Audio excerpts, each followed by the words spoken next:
विश्व स्वास्थ्य संगठन ने वैश्विक मंकी पॉक्स के प्रकोप को अंतर्राष्ट्रीय चिंता का सार्वजनिक स्वास्थ्य आपातकाल PHCIC घोषित किया है, जो महामारी से एक कदम नीचे है। WHO के अनुसार एक PHCIC एक असाधारण घटना है जो अंतर्राष्ट्रीय प्रसार के माध्यम से अन्य राज्यों के लिए एक सार्वजनिक स्वास्थ्य जोखिम का गठन करती है और जिसके लिए संभावित रूप से एक समन्वित अंतर्राष्ट्रीय प्रतिक्रिया की आवश्यकता होती है। 30 जनवरी 2020 को संगठन ने COVID-19 को PHCIC के रूप में वर्गीकृत किया था, जब उपन्यास कोरोना वायरस के लगभग 7,500 मामले सामने आए थे। उस साल 11 मार्च को एजेंसी ने इसे महामारी तक बढ़ा दिया था। कई देशों में मंकी पॉक्स के प्रकोप पर चर्चा करने के लिए अंतर्राष्ट्रीय स्वास्थ्य विनियम आपातकालीन समिति की गुरुवार 21 जुलाई को 7 घंटे की बैठक के बाद नवीनतम निर्णय लिया गया। यह WHO की समिति है जो सार्वजनिक स्वास्थ्य संकट की गंभीरता पर निर्णय लेती है। हालांकि समिति इस बात पर आम सहमति तक नहीं पहुंची कि क्या प्रकोप ने PHCIC का गठन किया है। महानिदेशक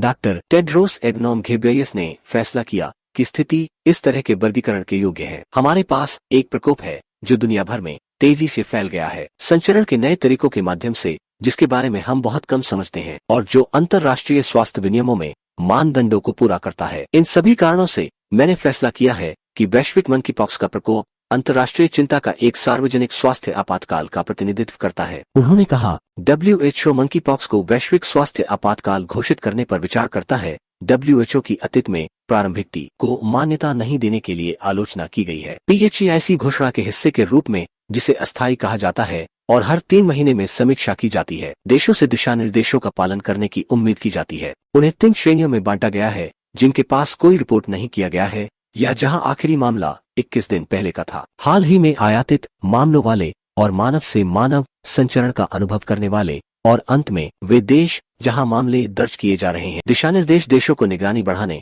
महामारी पर जागरूकता फैलाने और यह सुनिश्चित करने के लिए निर्देशित करते हैं कि जोखिम वाले समूहों को कलंकित नहीं किया जाता है। WHO के वर्गीकरण पर भारतीय अधिकारियों ने अभी तक कोई टिप्पणी नहीं की है। भारत में अब तक 3 मामलों की पुष्टि हुई है, सभी पुरुषों में, और केरल में संयुक्त अरब अमीरात की यात्रा के इतिहास के साथ। केरल के स्वास्थ्य अधिकारियों के अनुसार तीनों अस्पताल में भर्ती हैं और कथित तौर पर स्थिर है। WHO ने कहा कि अब तक 14,533 संभावित और प्रयोगशाला पुष्टि मामले नाइजीरिया में 3 और मध्य अफ्रीकी गणराज्य में 2 मौतों सहित WHO को WHO क्षेत्रों के 72 देशों से रिपोर्ट किए गए हैं। मई 2022 की शुरुआत में 47 देशों में 3040 मामलों से ऊपर संचरण कई देशों में हो रहा था, जिन्होंने पहले मंकी पॉक्स के मामलों की सूचना नहीं दी थी, और सबसे अधिक मामले वर्तमान में यूरोपीय क्षेत्र और अमेरिका के क्षेत्र के देशों से रिपोर्ट किए गए हैं। WHO मंकी पॉक्स महामारी में नहीं बदलेगा, लेकिन कई अज्ञात मंकी पॉक्स के अधिकांश मामले वर्तमान में पुरुषों में हैं, और इनमें से अधिकांश मामले ऐसे पुरुषों में होते हैं